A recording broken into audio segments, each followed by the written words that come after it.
सलाम, आबाद, नमस्ते, सत श्री अकाल। मैं मोहम्मद वसीम अकरम खान। जिंदगी जीने का उद्देश्य क्या है, जिंदगी जीने का सही तरीका क्या है, इसके बारे में मैं आज आपसे चर्चा करूंगा। पिछले मैं 10-15 साल से किसी चीज़ पे गहरा मंथन कर रहा हूँ कि लोग कहीं पे भी, किसी जगह पे भी कुछ भी करना चाहते हैं तो लोग किसी जगह पे टिकते नहीं हैं। ये पहला उनका असफलता का उद्देश्य है। तो इसी पर मैं आप लोगों से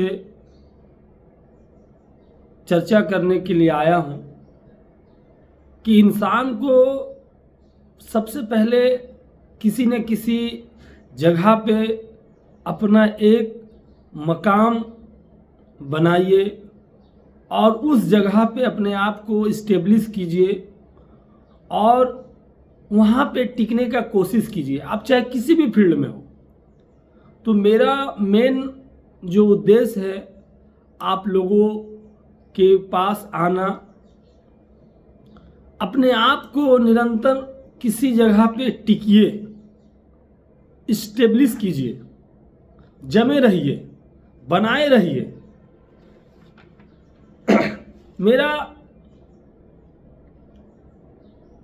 समझ है, जो मैं 10-15 साल से समझ रहा हूँ कि कुछ लोग कमाने खाने के लिए इंडस्ट्री हो, कॉरपोरेट ऑफिस हो, ऑर्गेनाइजेशनल सेक्टर में हो, पब्लिक सेक्टर में हो, वहाँ लोग आ तो जाते हैं कमाने के लिए, मगर वहाँ पे टिक नहीं पाते। इसके पीछे क्या कारण है, इसको समझना बहुत जरूरी है कि वहां पे क्यों नहीं टिक पाते हैं। क्या हमारी गलती है या जिस जगह पे हम काम कर रहे हैं उनकी गलती है? तो सबसे पहले इस चीज को समझिए कि जहां पे हम लोग काम कर रहे हैं, हॉस्पिटलिटी ऑर्गेनाइजेशन हो, इंडस्ट्रियल ऑर्गेनाइजेशन हो, बिजनेस ऑर्गेनाइजेशन हो, कॉरपोरेट ऑर्गेनाइजेशन हो, गवर्नमेंट सेक्टर ऑर्गेनाइजेशन हो, पब्लिक सेक्टर ऑर्गेनाइजेशन हो, हर जगह पे आपको दिक्कत का सामना करना पड़ेगा। मगर उस दिक्कत से, उस कठिनाई से आपको हर हाल में लड़ना पड़ेगा और समझदारी से काम करना पड़ेगा और डटे रहना पड़ेगा। तो आइए, कैसे डटे रहना पड़ेगा, कैसे समझदारी से काम करना पड़ेगा, कैसे उन हालातों से लड़ना पड़ेगा, इसके बारे में समझने का कोशिश करें। कोई इंसान झारखंड से या उत्तर प्रदेश से या महाराष्ट्र से या गुजरात से, कहीं से भी, किसी भी स्टेट से वो दूसरे स्टेट में जॉब करने के लिए जाता है तो उसको बहुत सारे कठिनाइयों का सामना करना पड़ता है। कठिनाइयों का क्या सामना करना पड़ता है कि एक अपने स्टेट से जाके दूसरे स्टेट में काम करना, ये कोई आसान सा काम नहीं है। तो सबसे पहले आपको ध्यान में रखना पड़ेगा कि आप जिसके स्टेट में जा रहे हो काम करने के लिए, अपने स्टेट से छोड़ के दूसरे स्टेट को, तो नंबर 1 पॉइंट, आपको उस स्टेट के लोगों को बहुत ज्यादा मान सम्मान देना चाहिए, क्योंकि वो अपने स्टेट में आपको काम करने का मौका दे रहा है।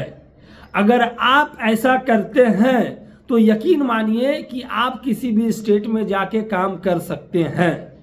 पहला चीज, अगर आप उनको मान सम्मान नहीं देते हैं तो फिर वो क्यों आपको अपने स्टेट में काम करने के लिए देगा? मैं भी किसी स्टेट में रहता हूं।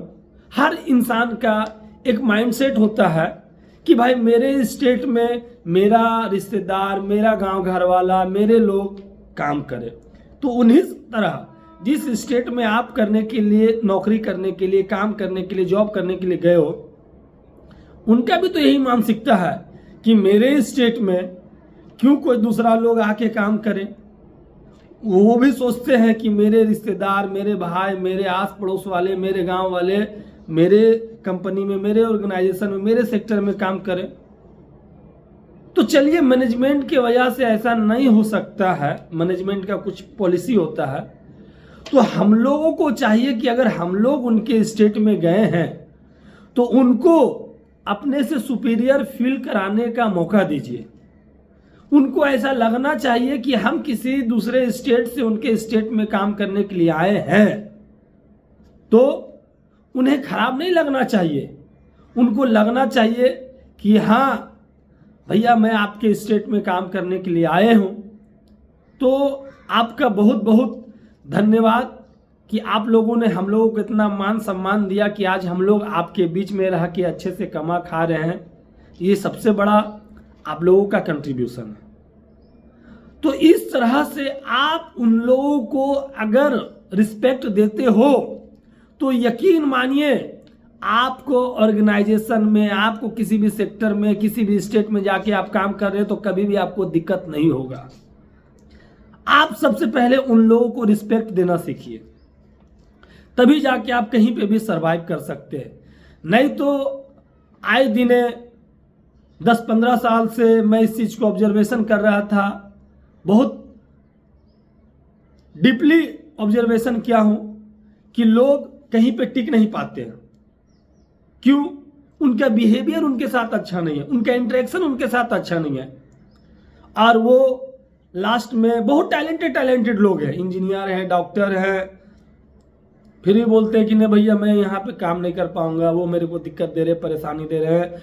वो नौकरी से हताश होके, वो अपने लाइफ से हताश होके उस जगह से चले जाते हैं, मतलब हार मान जाते हैं, गिव अप कर देते हैं। तो मैं यही समझाना चाह रहा था कि किसी भी सिचुएशन में आपको हार नहीं मानना है, गिव अप नहीं करना है। आप उनको सुपीरियर फील कराओगे तो क्यों आपको वो परेशान करेंगे?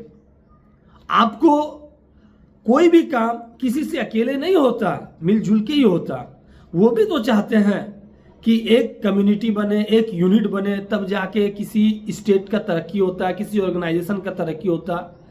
तो ये पढ़े लोगों के साथ समझदारी होना चाहिए कि हमको कैसे सरवाइव करना है, मेरे बिहेवियर में कैसे चेंजिंग लाना है कि मैं उनके साथ सरवाइव कर सकूं। नहीं तो आप किसी भी कीमत में कहीं पे भी चले जाइए, देश या विदेश किसी भी कोना में, अगर आप अपने अंदर चेंजिंग नहीं लाइएगा तो आप सरवाइव नहीं कर पाइएगा। मैं इसको एक उदाहरण के तौर पे आप लोगों से क्लियर करना चाहता हूं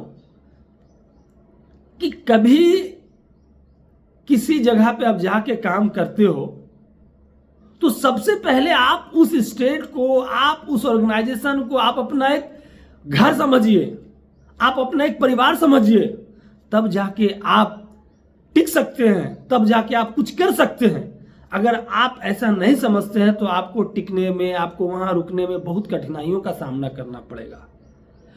तो सबसे पहले आप ये समझिए कि मैं अपने घर पे काम कर रहा हूं, तो आपको दिमाग में ये लेके चलना पड़ेगा कि कोई बात नहीं है, वो मेरे बड़े भाई साहब हैं, वो मेरे ताऊ जी हैं, वो मेरे अंकल जी हैं। अगर मेरे साथ वो बुरा कर दिए हैं, मेरे को डांट दिए हैं, मेरे से गुस्सा है, नाराज हैं, तो इसका मतलब ये नहीं कि आपको वो लाइक नहीं कर रहे हैं। नहीं, आपके साथ वो जैसा कर रहे हैं आपके भलाई के लिए, आपकी अच्छाई के लिए, आपको ताऊ जी के साथ, आपके अपने भाई जी के साथ ही कुछ ना कुछ करना है। तो अगर आप इस तरह से एक पॉजिटिव अप्रोच में रह के कुछ काम करते हो तो यकीन मानिए आपको तरक्की होने से कोई नहीं रोक सकता है। क्योंकि तरक्की का सबसे पहला ये चीज़ है कि आपका बिहेवियर